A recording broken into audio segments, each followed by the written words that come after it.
அவ வந்தே தீரணும். கானிஷ்கா, என்னோட புத்தி கூர்மையை பத்தி நீ என்ன சொல்ற? நான் தான் அப்பவே சொல்லிட்டேனே பாபா, நீங்க என்ன விட திறமசாலி, உங்களுக்கு நிகர் நீங்களே தான். இருந்தாலும் அவங்க உங்ககிட்ட எதுக்கு வந்தாங்க? பார்த்தா ரொம்ப தெரிஞ்ச பொண்ணு மாதிரி இருந்தது. ஒவ்வொரு நாளும் விடிஞ்சா ஆயிரம் பக்தர்கள் என்ன தேடி வருவாங்க. அதுல இவளும் ஒருத்தி. மாமாவும் சின்ன மாமாவும் எப்பவும் ஒரு பயத்திலேயே இருக்காங்க. தெரிஞ்சோ தெரியாமலையோ இந்த குடும்பத்துல சேர்ந்தவங்க போன ஜன்மத்துல ஒரு பெரிய பாவம் பண்ணிருக்காங்க போல இருக்கு.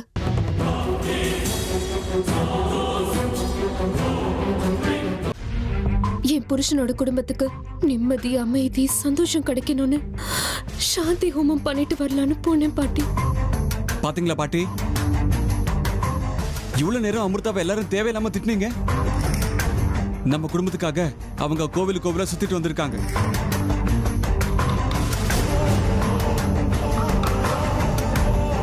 ஆமா பாட்டி, கண்ணால பார்த்தாலும் தீர விசாரிக்கணும்னு சொல்லுவாங்க. பாத்தியா சித்ரா? பார்த்தேன். அமிர்தா, நீ செஞ்சதெல்லாம் சரிதாம்மா. ஆனா எங்க கிட்ட ஒரு வார்த்தை சொல்லிட்டு போயிருக்கலாம் இல்லையா? இல்ல அத்தை, எனக்கு தெரியும் நீங்க எல்லாருமே என் மேல பாசமும் அன்பும் வச்சிருக்கீங்க.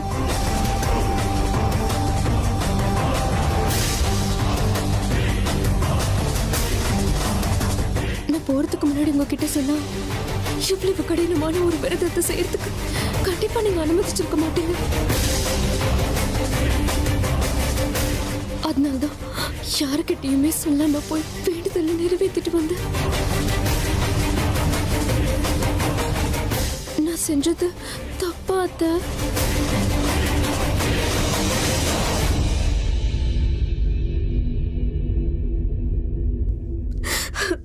அதெல்லாம் இருக்கட்டும், முதல்ல பிரசாதம் எடுத்துக்கோங்க. இனிமே நம்ம குடும்பத்துல இருக்கிறவங்களுக்கு எந்த பிரச்சனையும் வராது. இந்தாங்க அத்தை.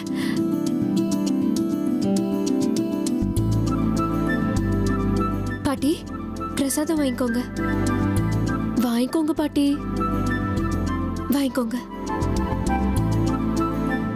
அக்கா,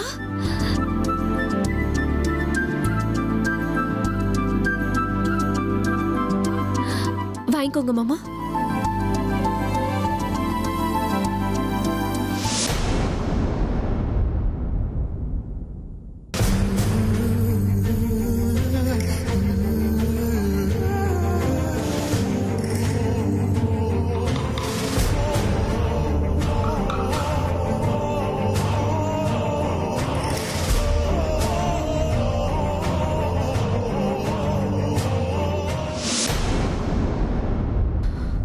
அப்பப்பா, இந்த வீட்டு மருமக வீட்டுல எல்லாரும் நல்லா இருக்கணும்னு ஊர்ல இருக்கிற எல்லா கோவிலுக்கும் போயிட்டு வந்திருக்கான்னு என்ன நினைச்சு எல்லாரும் பெருமைப்படுறீங்கல்ல?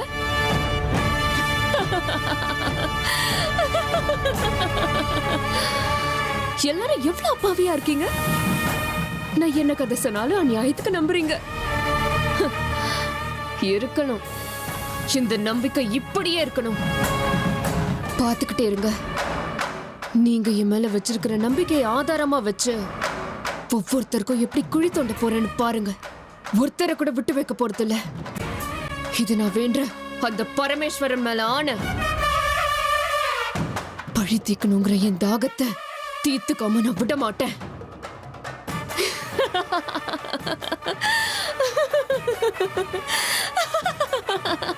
என்ன அமிர்தா இது, இவ்வளவு சந்தோஷமா இருக்கீங்க? தனியா வந்து என்ன நினைச்சு சிரிக்கிறீங்களா? கிடையாது, எனக்கு 3 வேலையும் உங்களை பத்தி நினைக்கிறதா வேலையா? சரி, அதென்ன வீட்டுல எல்லார் கையிலும் பிரசாதம் கொடுத்தீங்க, எனக்கு மட்டும் கொடுக்காம வந்துட்டீங்க. உங்களுக்கு கொடுக்கணும்னு எனக்கு தோணல. எல்லாரும் முதல்ல தாலி கட்டின புருஷனுக்கு பிரசாதம் கொடுத்து மத்தவங்களுக்கு எல்லாம் அப்புறம் கொடுப்பாங்க. ஆனா நீங்க என்னடானா? நான் தான் ஏற்கனவே சொல்லிட்டேன்ல, நான் மத்த பொண்ணுங்க மாதிரி இல்ல. இந்த அமிர்தா வேற மாதிரி. சரி விடுங்க, நீங்க வேறதான், உங்க ஸ்டைல் வேறதான். எல்லாரும் முன்னாடியும் கொடுக்க ஒரு மாதிரி இருந்திருக்கலாம். அதனால தானே தண்ணியா ரூமுக்கு வந்து புருஷனுக்கு ஸ்பெஷலா பிரசாதம் கொடுக்கலான்னு பிளான் போட்டிருக்கீங்களா? அதெல்லாம் ஒண்ணும் இல்ல. எல்லாரும் முன்னாடியும் கொடுக்கலன்னா அதானே அர்த்தமா இருக்கும். சரி, உங்க இஷ்டத்துக்கு நீங்க என்ன கற்பனை பண்ணிக்கிட்டாலும் அதுக்கு நான் பொறுப்பு இல்ல. சரி சரி, முதல்ல பிரசாதம் கொடுங்க. கொடுங்க. பக்தர் கேட்டு பிரசாதம் கொடுக்கலன்னா அந்த சாமி கூட கோவம் வருங்க. சரி. நோ நோ நோ நோ, நான் கேட்டது இந்த பிரசாதம் இல்லைங்க. பின்ன வேற என்ன பிரசாதம்? இங்க இருக்கிறது ஒரு பிரசாதம் தான். இது கோவில் உங்களுக்கு அர்ச்சகர் கொடுத்த பிரசாதம். நான் உங்ககிட்ட கேக்குறது, ஏன் தேவதை இந்த பக்தனுக்கு கொடுக்க வேண்டிய பிரசாதம்? அப்படிலாம் ஒண்ணும் இல்ல. போறீங்களா இங்க இருந்து? ஏங்க சீக்கிரம் கொடுங்க, சும்மா என்ன வெறுப்பேத்தாதீங்க.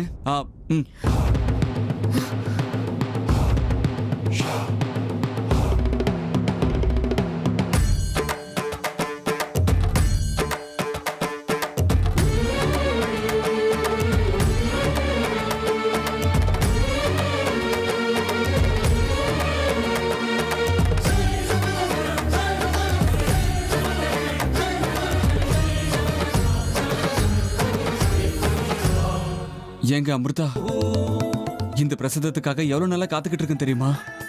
இத்தனை நாளோட இது வடியோட சேர்த்து கொடுக்கணும், புரிஞ்சுதா? பிரசாதத்துல திராட்சை, முந்திரி, ஏலக்காய்லாம் கொஞ்சம் அதிகமா இருக்கணும்.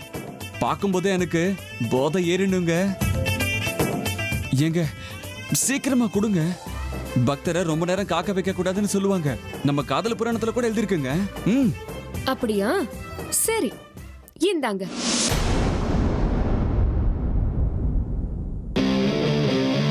Never ever did I think I'd fall in love.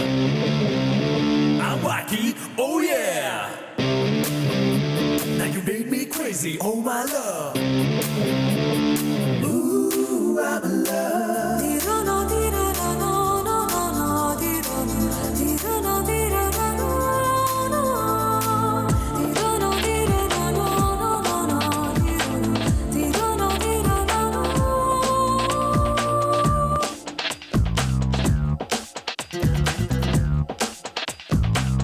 Never ever did I think I'd fall in love. I'm wacky, oh yeah. Now you made me crazy, oh my love. Ooh, I'm in love.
என்கிட்ட இருந்து தப்பிச்சு ஓடி போயிட்டீங்கல்ல?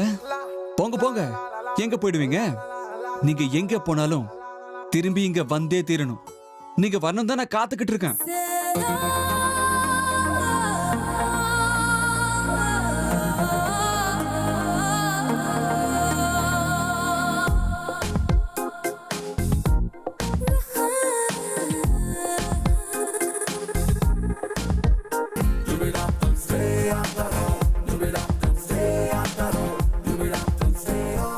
என்ன பண்றீங்க நீங்க?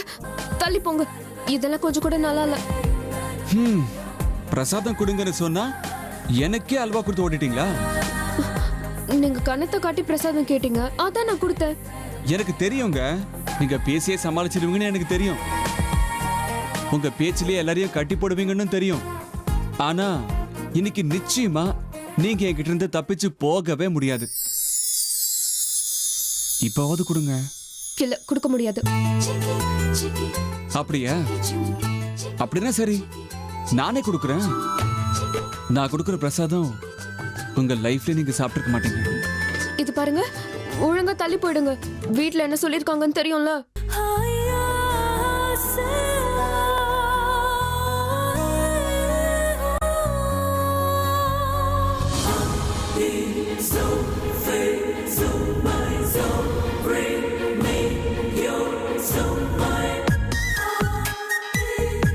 என்ன சொல்லிருக்காங்க?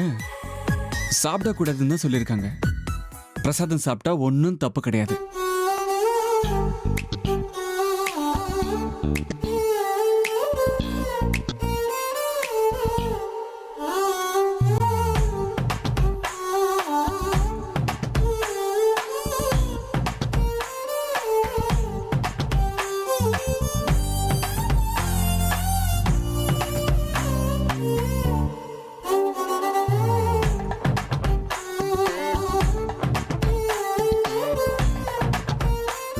இது பாருங்க அமிர்தா, இந்த ஜென்மத்துல மட்டும் இல்ல, எல்லா ஜென்மத்திலையுமே நீங்க தாங்க என்னோட காதல்,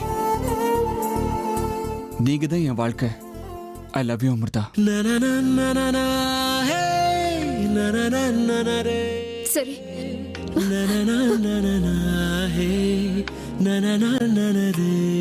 அப்பா இவ்வளவு சுயநலக்காரியா இருக்கீங்க. நான் சொன்னதுக்கு பதில் சொல்லணும்னு கூட உங்களுக்கு தோணல. சரி,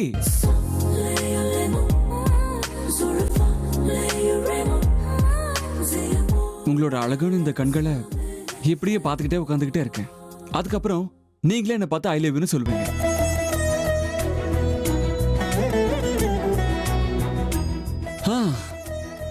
உங்க வாயால எப்படி வரவழைக்கணும்னு எனக்கு நல்லாவே தெரியும்.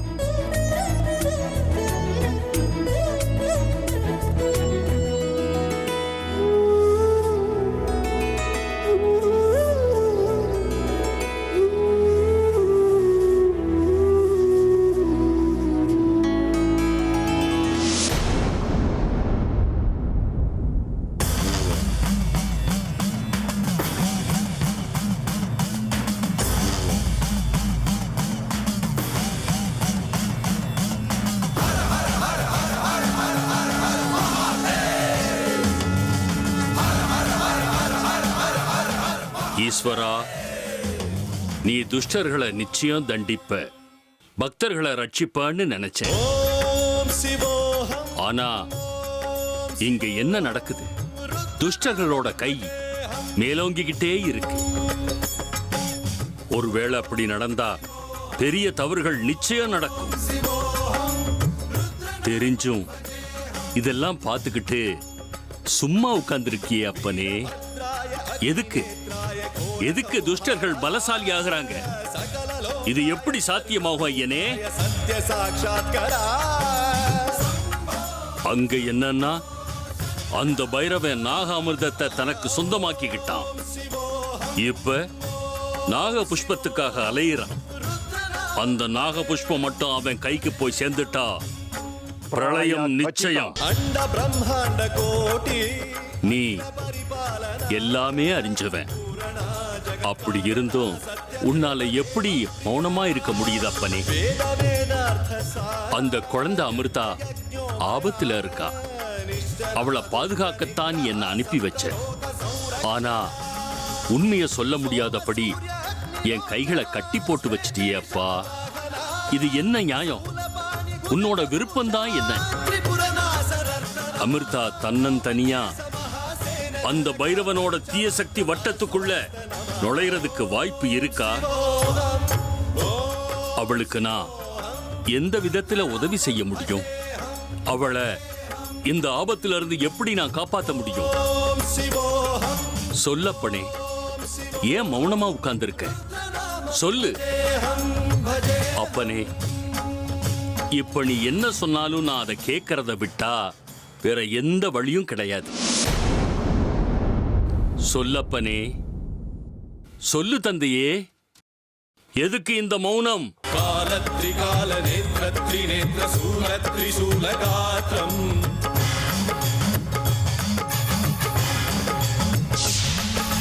சத்ய பிரபாவ திவ்ய பிரகாச மந்திர ஸ்வரூப மாத்ரம்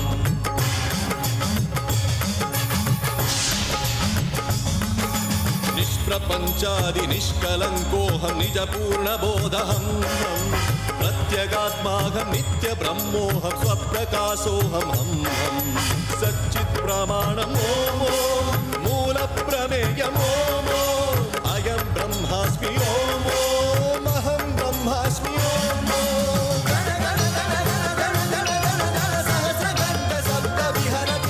ஈஸ்வரா, என்னப்பா உன் திருவிளையாடல்? அடுத்து நான் என்ன காரியம் செய்யணும்னு நீ எனக்கு உத்தரவு கொடுக்கற? எந்த பக்கம் நான் நடக்கணும்னு நீ சொல்ற? தேவா, எல்லாம் உன் விருப்பம். நீ சொல்றத செய்யற அடிமை நான்.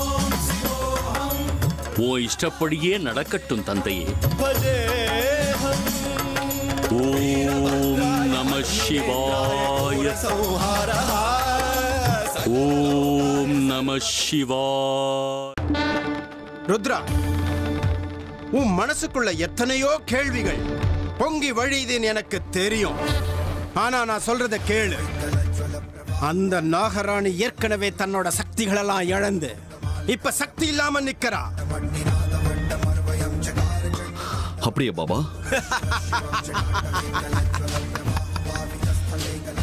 ருத்ரா, அதோப்பா, அதுதான் நாக அமிர்தம். அந்த நாகராணி இழந்த தன்னோட சக்திகளெல்லாம் அடைய தேவைப்படுற சஞ்சீவினி.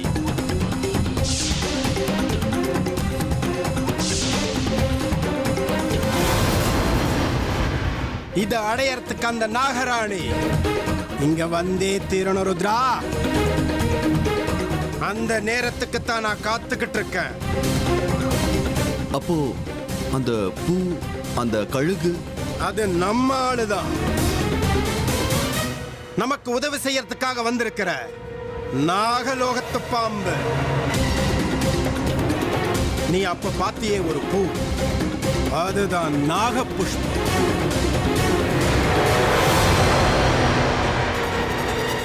நாக புஷ்பமா? அது என்னது பாபா? அத நம்ம அடையிறதுனால என்ன பிரயோஜனம்? ருத்ரா, அது நாகலோகத்தோட அதி உன்னத சக்தி. அது ஒண்ணு மட்டும் நம்ம கைக்கு கிடைச்சிட்டா நாகலோகத்தோட மொத்த ரகசியமும் நம்ம கைக்குள்ளதான். ஆனா அப்படி நடக்க வாய்ப்பு இருக்கா பாபா? உனக்கு ஏன் இந்த சந்தேகம் ருத்ரா? நாக அமிர்தமே என் கையில இருக்கும்போது அந்த நாக புஷ்பம் ரொம்ப சுலபம். போக போக இந்த பைரவனோட சக்தி என்னன்னு நல்லா புரிஞ்சுப்ப. ஒரு தடவை அந்த நாக புஷ்பம் என் கைக்கு கிடைச்சதுன்னா நாகமணி தானா என் கைக்கு வந்துடும். பாபா, நாகமணி பத்தி உங்களுக்கு ஏதாவது விஷயம் தெரிஞ்சுதா? அது யார்கிட்ட இருக்குன்னு ஏதாவது தடயம் கிடைச்சதா? இல்ல ருத்ரா, யார் கையில இருக்குன்னு எந்த தடயமும் இல்ல. ஆனா அது சம்பந்தப்பட்ட விஷயங்கள் எனக்கு தெரிய ஆரம்பிச்சிருக்கு. அந்த பாதையில நாம போனோம்னா இன்னும் சில நாட்கள்ல அந்த நாக புஷ்பம் என் கைக்கு வந்து சேர்ந்துடும் ருத்ரா. ஜெய் மகாகாளி. ருத்ரா, இந்த பைரவன் கொஞ்சம் கொஞ்சமா அந்த நாகமணி கிட்ட போய்கிட்டு இருக்கான். நானும் அந்த நாளுக்காக தான் காத்திருக்கேன் பாபா. ருத்ரா, உங்க வீட்டுல ஏதாவது அபசகுணங்கள் நடந்துகிட்டு இருக்கா? இல்ல பாபா, அப்படிலாம் ஒண்ணும் இல்ல. எல்லாம் நார்மலா தான் இருக்க. அப்படித்தானே இருக்கணும் ருத்ரா. ஏன்னா உங்க வீட்டை சுத்தி பாதுகாப்பு வளையம் போட்டிருக்கிறது பைரவன். ஏன் ஆசீர்வாதமும் பாதுகாப்பும் இருக்கிற வரைக்கும் அந்த நாகராணியோட ஆட்டம் செல்லாது. பார்த்துக்கிட்டே இரு. இனிமேதான் என் ஆட்டம் ரொம்ப விசித்திரமா இருக்க போகுது. அந்த நாகராணிக்கு நான் யாருன்னு காட்ட போறேன். ஜெய் மகாகாளி. ருத்ரா, நீ புறப்படு. சரிங்க பாபா.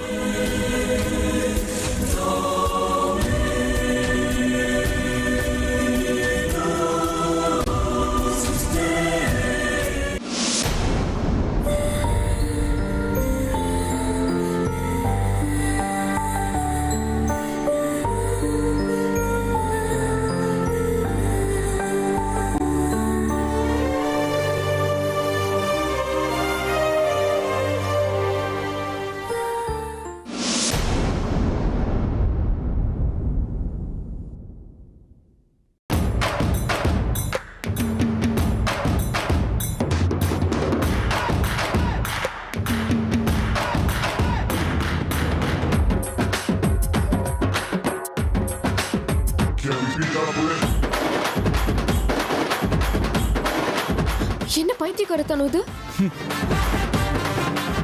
இதான் என் ஒரிஜினல் ஆட்டம். எதுக்கு இதை வீட்டுக்கு கொண்டு வந்திருக்கீங்க? எதுக்குன்னா என் தேவதை எனக்கு வார்த்தை கொடுக்கவே இல்லை. அதனால்தான் இந்த பரமாத்மன் கிட்ட என் சுகதுக்கங்கள் எல்லாத்தையும் பகிர்ந்துக்கலான்னு இருக்கேன். இப்ப என்னதுக்கு? அப்படின்னா காலங்காத்தாலேயே குடிக்க ஆரம்பிப்பீங்களா? ஆமாங்க, காலங்காத்தால 5 மணிக்கு கியூல நின்று வாங்கிட்டு வந்திருக்காங்க. அப்பப்பா என்ன கூட்டம் தெரியுமா? பொதுவா கேஷ் டிராப் பண்றது கூட ஏடிஎம் கிட்ட இவ்வளவு கியூ இருக்காதுங்க. அந்த அளவுக்கு கூட்டம் இருந்தாலும் சரக்குன்னு நம்ம ஜனங்க வாயை பொளந்துட்டு வந்து நிக்கிறாங்க.